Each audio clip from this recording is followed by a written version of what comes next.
Hello friends, இன்றைக்கி நம்ம சேனலில் ரொம்ப சூப்பரான கிறிஸ்பியான ஒரு மெது வடை நம்ம செய்ய போகிறோம். ஒரு கப் அரிசி மாவு இருந்தால் போதுங்க, ரொம்ப மொறுமொறுப்பான ஒரு வடை பண்ணிடலாம். நீங்கள் நம்ம சேனலுக்கு புதுசுனா சப்ஸ்கிரைப் பண்ணிக்கோங்க, மறக்காமல் பெல் ஐக்கான் பட்டனை கிளிக் பண்ணிக்கோங்க. வாங்க எப்படி செய்யலான்னு பார்க்கலாம்.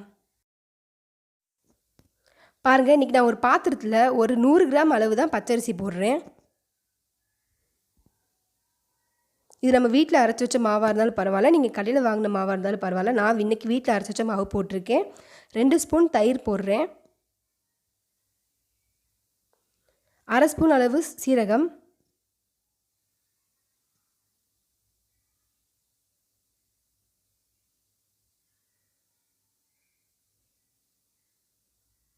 ஒரு 10 மிளகு போட்டுக்கோங்க. நீங்கள் தேவைன்னா போட்டுக்கலாம், இல்லாட்டினா வேண்டாம். உப்பு தேவையான அளவு போட்டுக்கோங்க. இப்போ நான் ஒரு பெரிய வெங்காயம் பொடி பொடியாக கட் பண்ணி வச்சுருக்கேன். இப்போ நான் அதையும் போட்டுக்கிறேன். இது நம்ம வீட்டில் இருக்க பொருளை வச்சு ஈஸியாக பண்ணிடலாம். இப்போ தண்ணி ஊற்றிக்கோங்க, நல்லா கலக்கிக்கோங்க. ஒரே மாதிரி கட்டி விழுகாமல் நல்லா கலக்கிக்கோங்க.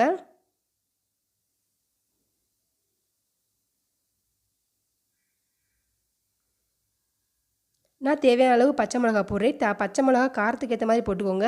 உங்களுக்கு தேவைன்னா போட்டுக்கோங்க, இல்லாட்டினா தேவையில்லை. பாருங்கள், இந்த மாதிரி தண்ணியாக நான் கரைச்சிக்கிறேன். இப்போ நான் ஸ்டவ்வில் ஒரு பாத்திரம் வச்சுருக்கேன். நம்ம கரைச்ச மாவை அந்த பாத்திரத்தில் ஊற்றிக்கலாம். இப்போ நல்லா கட்டி விழுகாமல் நல்லா கிண்டிக்கோங்க.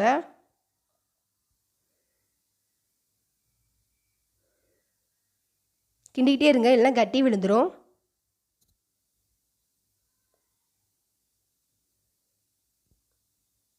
மாவு நல்லா இறுக்கமாகும். இந்த மாதிரி நம்ம வதக்கி செய்யும்போது நல்லா சாஃப்டாக இருக்கும். வடை நல்லா கிறிஸ்பியாக வரும். ரொம்ப சிம்பிளாகவும் பண்ணிடலாம். எனக்கு இந்த 100 கிராம் பச்சரிசி மாவில் 14 வடை வந்துச்சு. நீங்கள் டக்குன்னு பசங்க கேட்குறாங்களா, நீங்கள் உளுந்த ஊற போட்டு ஆட்டி நீங்கள் பண்ணுறதுக்குள்ளே ரொம்ப லேட் ஆயிரும். நீங்கள் இந்த மாதிரி ஒரு 5 நிமிஷத்தில் பண்ணி கொடுத்துடலாம். பசங்களுக்கு நல்லா விரும்பி சாப்பிடுவாங்க. டீ டைமில் நீங்கள் இந்த மாதிரி பண்ணி கொடுத்தீங்கன்னா நல்லாயிருக்கும் சாப்பிட்றதுக்கு. பாருங்கள், நல்லா கெட்டியாகிக்கிட்டே வருது பாருங்கள். பாருங்கள், நல்லா கெட்டி ஆயிடுச்சு. இன்னும் நல்லா கெட்டி ஆகணும். பாருங்கள், நல்லா கெட்டியாக வந்துருச்சு. நம்ம தட்டி போடுற பதத்துக்கு வந்துருச்சு பாருங்கள். அவ்வளோதாங்க. இதை நான் ஒரு பாத்திரத்தில் ட்ரான்ஸ்ஃபர் பண்ணிக்கிறேன். நான் ஒரு பாத்திரத்தில் எடுத்து வச்சுருக்கேன். இப்போ கொத்தமல்லி தழை, கருவேப்பிலை போட்டு நீங்கள் நல்லா கையில் பிசைஞ்சுக்கோங்க. கையில் லேசாக எண்ணெய் தொட்டுக்கோங்க.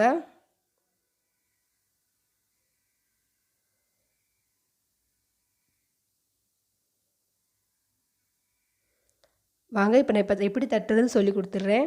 கையில் எண்ணெய் தடவிக்கோங்க. சின்ன உருண்டையாக எடுத்துக்கோங்க. நல்லா உருண்டை பிடிச்சிக்கோங்க. இப்போ கையில் லேசாக ப்ரெஸ் பண்ணிக்கோங்க. இது கையில் ஒட்டாதுங்க, ரொம்ப ஈஸியாக போட்டுடலாம். நடுவில் ஒரு ஓட்டை போட்டுக்கோங்க.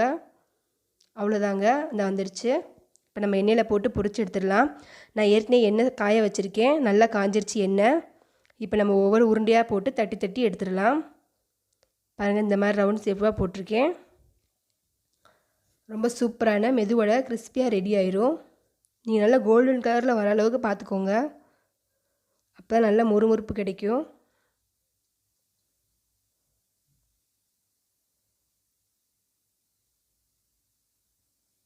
இப்போ நல்லா லேசாக பரட்டி விட்டுருவோம் நம்ம. இப்போ ஒரு பக்கம் வெந்துருச்சு. இப்போ நான் பரட்டி விடுறேன் பாருங்கள்.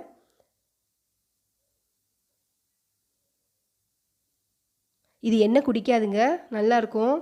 சில வடை நல்லா எண்ணெய் குடித்து எண்ணெயாக இருக்கும், சாப்பிட்றதுக்கு நல்லா இருக்காது. இது எண்ணெயே குடிக்காது. பாருங்கள், ரெடி ஆயிடுச்சு வடை. இப்போ நம்ம எடுத்துடலாம்.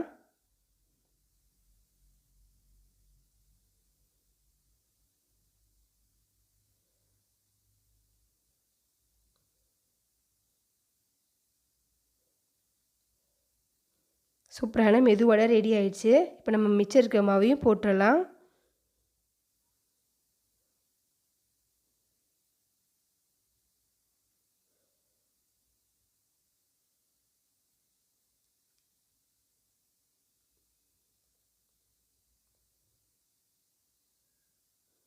இந்த மாதிரி பண்ணி கொடுங்க பசங்களுக்கு.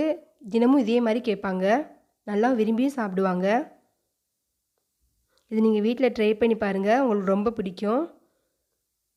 என்னோடய பசங்களுக்கு ரொம்ப பிடிச்சிருந்துச்சு. உங்களுக்கு உளுந்த வடை ரெசிபி வேணும்னா நான் கீழே டிஸ்கிரிப்ஷன் பாக்ஸில் லிங்க் கொடுக்குறேன், நீங்கள் போய் செக் பண்ணிக்கோங்க. நீங்கள் இதை வீட்டில் ட்ரை பண்ணி பாருங்கள். பிடிச்சிருந்தால் லைக் பண்ணுங்கள், ஷேர் பண்ணுங்கள், கமெண்ட் சொல்லுங்கள். மறக்காமல் சப்ஸ்கிரைப் பண்ணுங்கள். பக்கத்தில் இருக்க பெல் ஐக்கான் பட்டனை கிளிக் பண்ணிக்கோங்க. தேங்க்யூ.